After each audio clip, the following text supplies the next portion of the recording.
Along the way of having our family, on pregnancy number 6, we were blessed and thrilled to discover that pregnancy number 6 was actually pregnancy number 6, 7, and 8.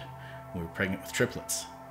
Back when the physicians approached us, they actually encouraged us to selectively reduce because of the number of children we already had, and because of the risks of health and how the physical disabilities they might have. For those of you who don't know, selective reduction is the killing off of one or multiple fetuses in a multiple pregnancy to increase the viability of the remaining fetus.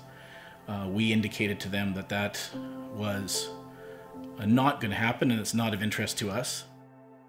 At about 25 weeks gestation, Darlene's water broke, and we were rushed into the hospital and onto the neonatal intensive care unit for long-term bed rest, etc., to try and keep the pregnancy viable as long as possible.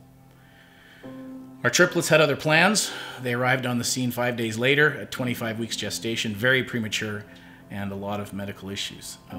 They were very premature, very ill, and they spent 120 days in hospital. And the 2 boys, they were more severely affected than their sister, and we came home at 120 days with 3 children, 2 of which had severe disabilities.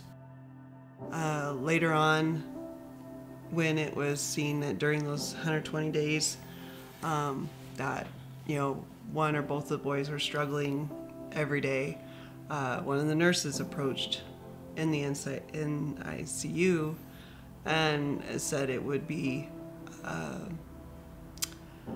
easier on them if they didn't have to struggle and if we would just unplug them and let them go. The doctors asked when they're in the hospital, what kind of means or how far do you want us to go to save them? And we said, whatever you can. The thing that was sad for us during this time, every time we went, is I believe 2 floors down. Yeah, we were on the 5th floor is where the Foothills neonatal intensive care unit is, and 2 floors below on the 3rd floor is where the abortions happen.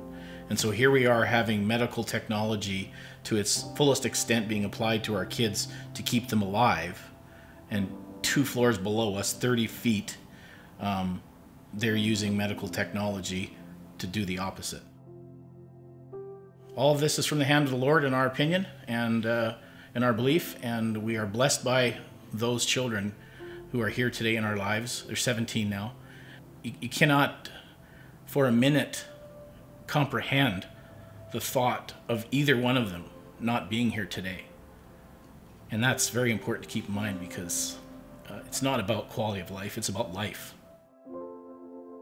So this is the problem with, you know, the whole counseling towards abortion is, you know, people like us know about abortion. We never went through it. We saw what the consequence of not aborting is, and it's good, and we want to spread that message.